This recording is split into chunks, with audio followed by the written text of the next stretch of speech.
Di dunia sains, sebuah revolusi diam-diam terjadi, bukan lewat senjata, tapi lewat alat mikroskopis bernama CRISPR. Di balik pintu laboratorium, para ilmuwan kini memegang kekuatan untuk mengubah kehidupan pada tingkat paling dasar. Gen CRISPR, atau Clustered Regularly Interspaced Short Palindromic Repeats, adalah gunting molekuler yang bisa memotong dan menyunting DNA. Dengan alat ini, para peneliti dapat mengedit gen dengan tingkat presisi yang belum pernah ada sebelumnya. Bayangkan editor teks super canggih. Jika ada satu huruf salah di buku genom kita, CRISPR bisa menemukannya dan memperbaikinya. Proses ini memungkinkan kita untuk menghapus, menambah, atau bahkan mengganti bagian DNA yang bermasalah. Teknologi ini mengubah cara kita menangani penyakit, dari sekadar mengobati gejala menjadi memperbaiki akar masalah di tingkat DNA.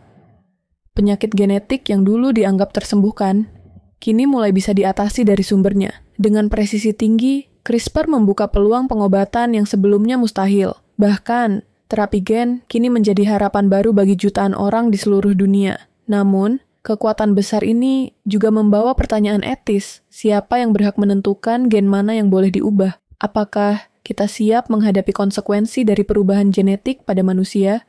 Perdebatan tentang batasan dan tanggung jawab kini menjadi isu nyata, bukan sekadar diskusi filsafat. Dunia sains dan masyarakat harus bersama-sama menentukan arah teknologi ini. Kisah CRISPR dimulai dari pengamatan sederhana pada bakteri, hingga menjadi alat bioteknologi paling revolusioner. Penemuan ini membuktikan bahwa inspirasi besar bisa datang dari hal-hal kecil. Perjalanan CRISPR penuh kolaborasi, inovasi, dan kontroversi. Para ilmuwan dari berbagai negara bekerja sama saling berbagi pengetahuan demi kemajuan bersama. Dalam video ini, kita akan menelusuri asal-usul cara kerja, dampak, dan dilema etis dari gunting gen ini. Kita akan melihat bagaimana teknologi ini berkembang dan tantangan yang dihadapi. Mari kita lihat bagaimana alat tak kasat mata ini bisa memegang kunci masa depan kesehatan dan kemanusiaan. CRISPR bukan sekadar alat, simbol harapan dan tanggung jawab. Inilah revolusi genetik yang sedang membentuk dunia, dan kita semua adalah bagian dari perjalanannya. Penemuan CRISPR bermula dari rasa ingin tahu ilmuwan tentang pertahanan bakteri. Mereka ingin memahami bagaimana bakteri melindungi diri dari serangan virus. Pada siri 1980-an, peneliti Jepang menemukan pola DNA aneh di bakteri E. coli, disebut CRISPR, tanpa tahu fungsinya. Pola ini tampak berulang dan misterius, memicu rasa penasaran lebih lanjut. Ternyata CRISPR adalah sistem imun bakteri. Bakteri menyimpan potongan DNA virus penyerang sebagai album foto musuh. Ini membantu mereka mengenali dan melawan virus yang sama di masa depan. Jika virus datang lagi, bakteri mengenali dan menghancurkannya dengan bantuan protein Cas, terutama Cas9. Protein ini bertindak seperti gunting molekuler yang sangat presisi. Tahun 2012, Emmanuel Charpentier dan Jennifer Doudna membuktikan sistem ini bisa diprogram ulang. Mereka menunjukkan bahwa CRISPR-Cas9 dapat digunakan untuk mengedit DNA dengan akurasi tinggi. Dengan RNA pemandu buatan, Cas9n dapat diarahkan memotong DNA di lokasi spesifik. Ini memungkinkan para ilmuwan untuk mengedit gen dengan cara yang belum pernah terjadi sebelumnya. Ini mengubah pertahanan bakteri menjadi alat edit gen universal. Presisi, murah, dan mudah digunakan. Teknologi ini membuka pintu bagi berbagai aplikasi di bidang bioteknologi. Penemuan ini diganjar Nobel Kimia 2020 menandai revolusi di dunia bioteknologi. Penghargaan ini mengakui dampak besar CRISPR dalam ilmu pengetahuan dan kedokteran. CRISPR kini menjadi harapan, baru terapi kanker, penyakit genetik, dan banyak lagi. Potensinya untuk menyembuhkan penyakit yang sebelumnya tak terobati sangat besar. Semua berawal dari rasa penasaran pada bakteri. Bukti penemuan besar bisa datang dari tempat tak terduga. Keingintahuan ilmuwan telah membuka jalan bagi revolusi genetik. Inilah awal revolusi genetik modern. Masa depan bioteknologi kini lebih cerah berkat penemuan ini.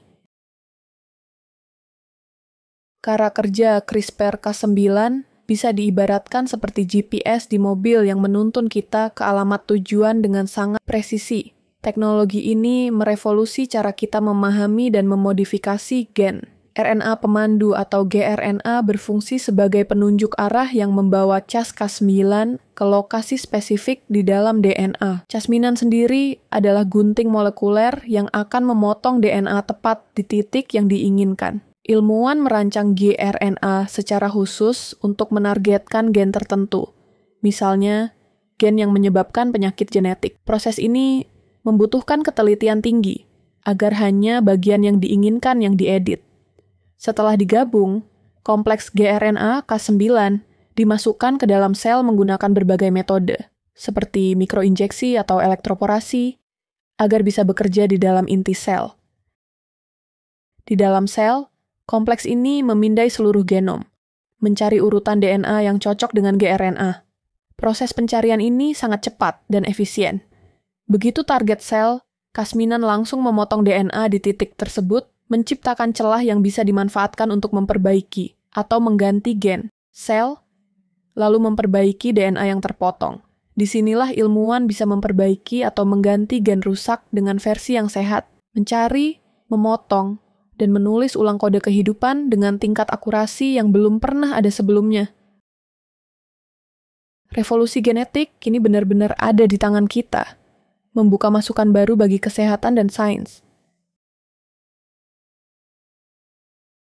Salah satu terobosan CRISPR adalah pengobatan anemia sel sabit, penyakit genetik akibat satu kesalahan huruf pada gen hemoglobin. Sel darah merah jadi kaku, menyumbat pembuluh, dan menyebabkan nyeri hebat sel ini. Dengan CRISPR, ilmuwan mengedit sel punca darah pasien untuk mengaktifkan gen hemoglobin janin BF yang sehat. Sel punca diedit dengan sel punca darah pasien yang sehat. Hasilnya, pasien memproduksi sel darah merah sehat dan terbebas dari transfusi rutin. Kisah Victoria Gray, pasien pertama terapi CRISPR untuk anemia sel sabit, membuktikan teknologi ini nyata mengubah hidup.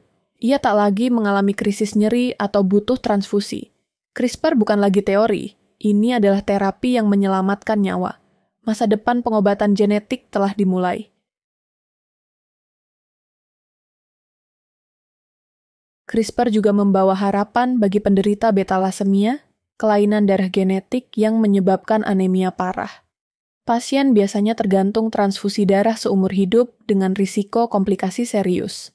Dengan strategi mirip anemia sel sabit, ilmuwan mengedit sel punca pasien agar memproduksi hemoglobin janin. Setelah terapi, banyak pasien tak lagi butuh transfusi. Data klinis menunjukkan perubahan kualitas hidup yang dramatis. Pada 2023, terapi CRISPR-Xa resmi disetujui di Inggris dan AS untuk anemia sel sabit dan beta-thalassemia. Ini tonggak sejarah, CRISPR diakui sebagai pengobatan aman dan efektif, jalan terbuka untuk terapi genetik penyakit lain. Revolusi pengobatan genetik kini jadi kenyataan. CRISPR tak hanya mengubah dunia medis, tapi juga pertanian. Dengan CRISPR, ilmuwan bisa menciptakan tanaman tahan hama, penyakit, dan perubahan iklim lebih cepat dan presisi dari metode lama. Contohnya, gandum tahan jamur dan beras kaya vitamin A untuk atasi kekurangan gizi. Tomat diedit agar lebih tahan lama dan bernutrisi tinggi.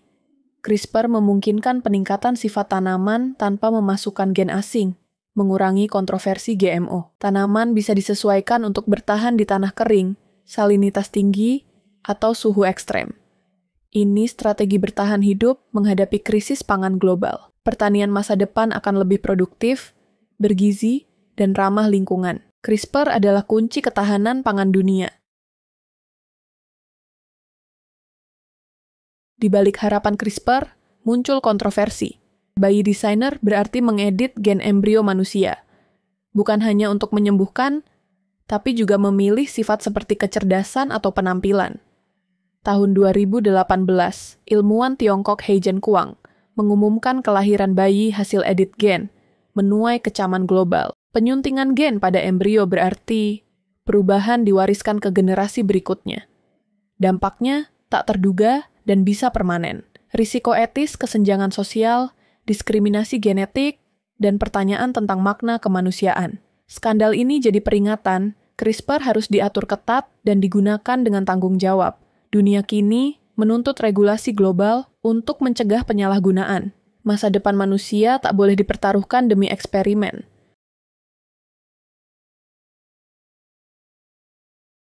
CRISPR adalah pedang bermata dua harapan besar, tapi juga risiko besar.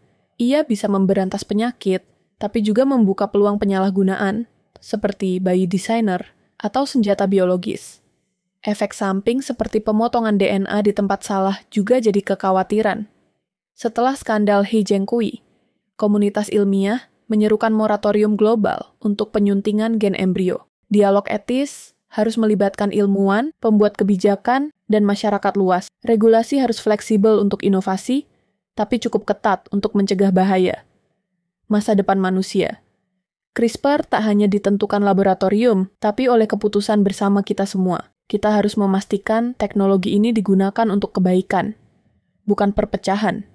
Tantangan etika dan hukum akan jadi ujian generasi kita. CRISPR harus jadi alat penyembuhan, bukan alat perpecahan. CRISPR menempatkan kekuatan luar biasa di tangan manusia. Untuk pertama kalinya, kita bisa mengarahkan evolusi sendiri. Potensi masa depannya luas, melawan penuaan, meregenerasi organ, bahkan mengatasi polusi. Namun, setiap langkah maju harus diiringi kehatian dan tanggung jawab. Kemajuan teknis harus diimbangi kebijaksanaan etis dan keadilan akses. Gunting gen ini hanyalah alat. Arahnya tergantung pada tangan yang memegangnya. Ilmuwan, pembuat kebijakan, dan masyarakat harus bersama-sama menentukan masa depan CRISPR. Bab berikutnya, dalam buku Kehidupan Manusia, sedang ditulis hari ini. Tugas kita memastikan kisah ini tentang harapan dan penyembuhan, bukan kesombongan dan perpecahan. Kode kehidupan kini ada di tangan kita. Mari gunakan dengan bijak demi masa depan bersama.